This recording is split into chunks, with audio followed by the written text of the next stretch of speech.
What's cracking, everybody? Welcome back to the channel. New video. Today I wanna tell a story, right? 33 years ago, I was 19 years old, and I was a gang member. I was a completely different person than I am now. My priorities were the neighborhood and me. 33 years ago, in June, I was expecting. I just found out I had a baby on the way, and I remember being really happy about that, right? Like extremely happy. June 27th, I remember being at the house, and my fiance at the time wasn't feeling good. She had morning sickness really, really bad. And it was one of those things where when she would get around me, her morning sickness would intensify, and I would even get like, it was weird. I would get a reaction too, right? But I remember June 27th, 1993. We're in the bedroom, and she wasn't feeling good, and she said she was gonna leave. She was gonna go to her parents' house and relax and just try to feel better, right?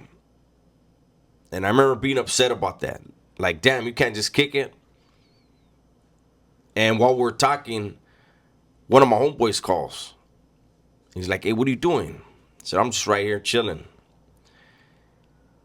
And he said, well, hey, the homies are at the Chimney, which was a certain part at Oak Park on the outskirts of my neighborhood, on the outskirts of the west side. And I said, nah, I'm going to kick it, man. All right, Holmes.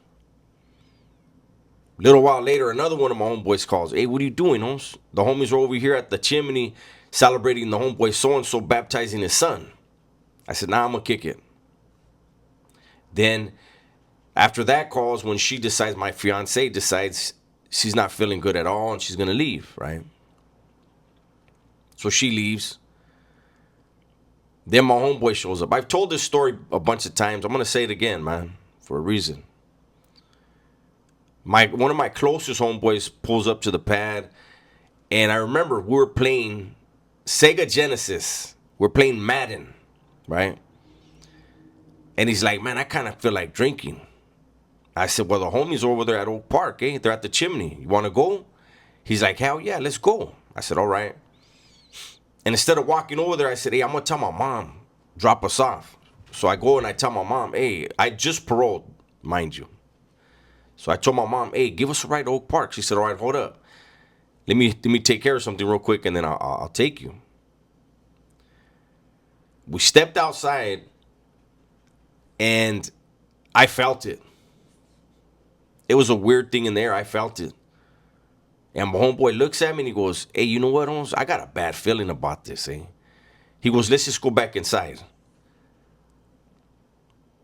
And I felt it. And I told him, man, you acting like a pussy. We ain't going inside, Holmes. We're gonna go to the Chimney. We're gonna go to Oak Park. And he's like, nah, fool, let's kick it. I said, nah.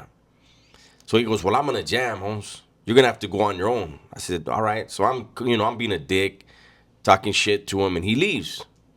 Right after he leaves, my mom comes out. She's like, hey, where's so-and-so at? I said, he's acting like a pussy. He don't want to go. I told the story. I'm going to keep it as brief as I can as far as this part. We drove past 3 times where the homies were. Didn't see them. Where they said they were at, we didn't see them. I didn't see them. My mom didn't see them. 3 times. And she's like, they probably left. Maybe the cops messed with them or something.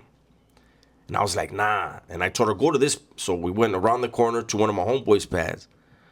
And I knock on the door, and he opens the door. He's like, hey, what's up, Holmes? You going to the Chimney right now? I said, the homies called me and said they're there, but there's nobody there. And he's like, nah, they're there. He said, I just walked Mookie, his dog. He's like, I just walked Mookie. They're there, Holmes. Jumped back in the car, drove past, and there they are. Hey, whistling, right? So I get out of the car and go and kick it, and they're like, "Hey, what's up, Holmes?" Like, we were whistling, we waving, and it. Me and my mom, neither one of us saw any of that. Long story short, we partied, and I wound up taking a man's life later that night. And 2 days later, exactly 33 years from today, June 29th, 1993, I got picked up for that murder. A task force surrounded my mom's pad. They came and got me. And when they put the handcuffs on me, I had no doubt whatsoever. I'll never see the streets again. My life on the streets is over. This is Santa Barbara, California. They do not play, you know. Went to the county. For the first 9 months, I was facing the death penalty or life without the possibility of parole. My attorney and my co-defendant's attorneys filed a 995 motion, which we won. Or I won my portion. I don't know what the hell they were looking at or what they were. I don't know what they. But I got the special circumstances of lying in wait removed. That made it to where I could get first or second degree murder, manslaughter, stuff like that, right? I went to prison, and for a long time I was an idiot, you know. Eventually I figured out who the problem was. It wasn't the DA, it wasn't my victims, it wasn't the cops, it wasn't the jury, it wasn't the judge, it wasn't my parents, it wasn't anybody but myself. I chose to make a lot of really horrible decisions. And I paid a price every time. There's also a lot of stuff that I did that I didn't get caught for. But it weighs on my conscience.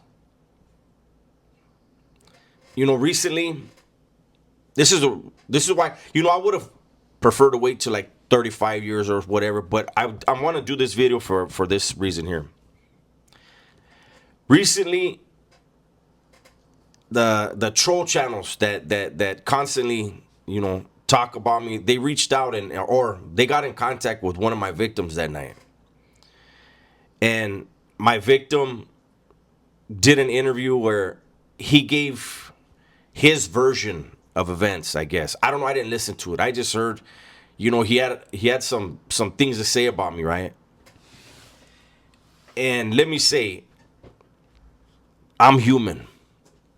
And I'll be the first to say my ego got in the way. The old me, a piece of the old me got in the way. And I want to publicly apologize to that individual. Because you know what? At the end of the day, he has every right to call me whatever he wants.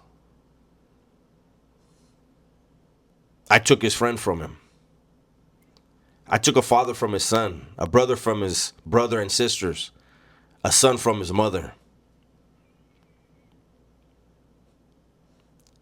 Sometimes, you know, I get frustrated when the narrative is spun in a way that, you know, initially he was a minor, and, you know, I was the teenager. My victim was 29 years old. They've spun it so many different ways, but I need to check my ego. It doesn't matter how anybody wants to spin it. I was wrong. For 33 years, his friend that did the interviews has been without his friend.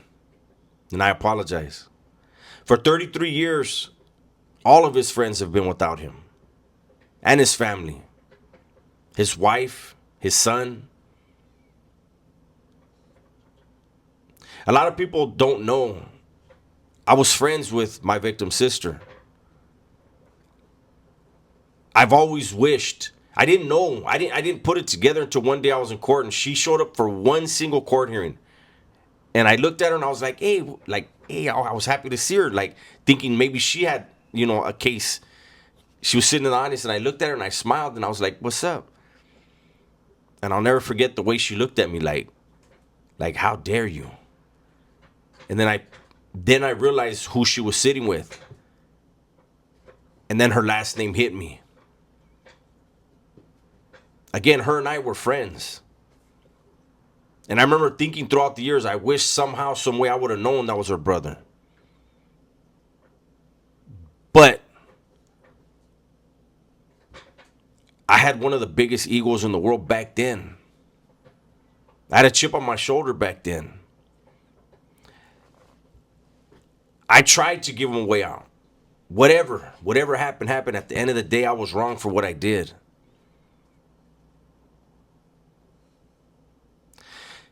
Prison is full of people who made horrible decisions as teenagers and are in prison for decades. Thousands have gotten out. My case is not unique. You know, somebody had mentioned before, why is your case unique? It isn't. Thousands of lifers have gotten out because of the ARC, the Anti-Recidivism Coalition, and the things that they were able to put into play. If you were under the age of 24 when you committed your life crime, you had to be evaluated different because your brain hadn't fully developed. And out of those thousands and thousands of lifers that have gotten out, less than 1% have gone back to prison. We learned a lesson.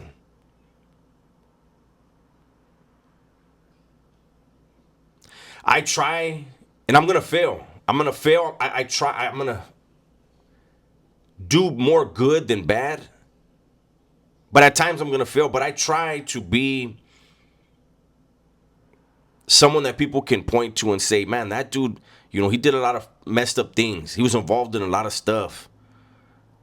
But you know what? He's out here and he's taking care of himself and he takes care of, you know, his loved ones. He isn't a burden on society anymore. He changed. And I try to do that because there's so many dudes behind the walls that were in the same boat. Again, did something when they were a teenager, maybe been down 10, 20, 30 years, man. And I hope that when they get out, people will be like, I see Dubs and I've seen these other lifers that they've changed their lives around and they give them an opportunity. Like I've literally had this conversation with people in the grocery store line. You know, where people are curious and like, hey, you got a lot of tattoos. Where you get them from? And I said, prison. And it starts the conversation. For the rest of my life, I owe it to my victims to be a productive member of society. Imagine had I done what I did, come out here and still be out trying to hurt people, committing crimes.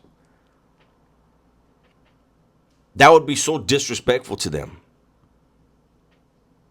I never, ever thought I would get a second chance. And one thing about lifers is we know we don't deserve it.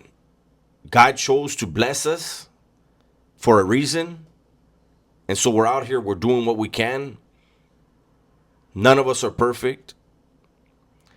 Those of us that are on camera, that are on social media, when we fail on camera. And a lot of people who aren't on camera like to point at those failures and talk about them constantly and overlook the failures that they do, that they commit in their own personal life that's not on camera. So I'm okay with it, but this video is just to say that I'm sorry to all my victims, and not just in my life crime. My victims throughout my criminal career. That's my video for today. Hopefully you guys enjoyed it. Everybody, please be safe, be smart, and tell the ones you love that you love them, man. I'm out of here.